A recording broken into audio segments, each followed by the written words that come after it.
సామాజికంగా పేరు ప్రతిష్టలు కొద్దిగా తగ్గే అవకాశం ఉంటుంది. మీ మీద పుకార్లు, అపవాదులు, అపనిందలు వేసే వాళ్ళు ఎక్కువగా ఉంటారు.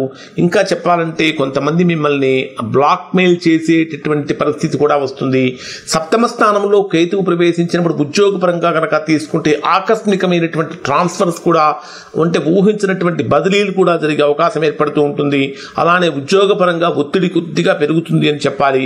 ఇంకా ఆరోగ్యపరంగా కనుక తీసుకుంటే మెంటల్ ప్రెషర్ ఎక్కువగా కావటం, ఒంటరిగా ఉన్నాననే భావన ఎక్కువగా పెరిగిపోవటం అనేటటువంటిది కూడా జరుగుతూ ఉంటుంది. 7th హౌస్ లో కేతు వచ్చినప్పుడు జనరల్ గా వచ్చేటటువంటి సమస్య ఏంటంటే లైంగిక సమస్యలు పెరిగిపోతూ ఉంటాయి. నేత్ర సంబంధమైన సమస్యలు కూడా కొద్దిగా పెరిగే అవకాశం ఏర్పడుతూ ఉంటుంది. ఇంకా అధికమైనటువంటి ఖర్చులు పెరగటం కానీ, జీవిత భాగస్వాములతో సమస్యలు ఏర్పడటం కానీ కొన్ని సమస్యలు అనేటటువంటి ఇక్కడ ఏర్పడుతూ ఉంటాయి.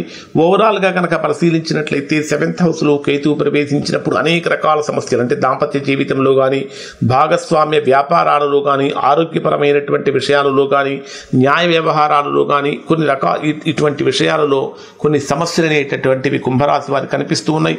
ఇటువంటి సమయంలో కుంభరాశి వారు ఏం చేయాలంటే శనివారం రోజున నల్లటి నువ్వులతోటి శనిదేవుడిని ఆవాహన చేయటం వలన మంచి ఫలితాన్ని పొందుతారు. దానితో పాటు ఈ రాశిలో జన్మించినటువంటి వారు శనివారం రోజున ఉలవలు దానంగా ఇవ్వటం, గోమాతను సేవించడం వలన కూడా కేతుగ్రహం యొక్క ప్రభావం అనేది తగ్గుతుంది.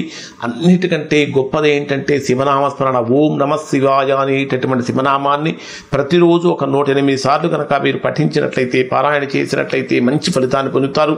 మరొక అద్భుతమైనటువంటి పరిహారం ఏమిటంటే వీధిలో ఉండేటటువంటి కుక్కలకు ఆహారం సమర్పించడం వల్ల కానీ, పసిపిల్లలకు పాలును దానంగా ఇవ్వటం వలన కానీ, సప్తమ స్థానంలో సంచరించేటటువంటి కేతువు యొక్క ప్రభావం అంటే పసిపిల్లలకు పాలు, కుక్కలకు ఆహారం మొదలైనటువంటివి ఇవ్వటం వల్ల సప్తమ స్థానంలో సంచరించేటటువంటి కేతువు యొక్క ప్రభావం అనేటటువంటిది పూర్తిగా తొలగిపోతుంది అని చెప్పాలి.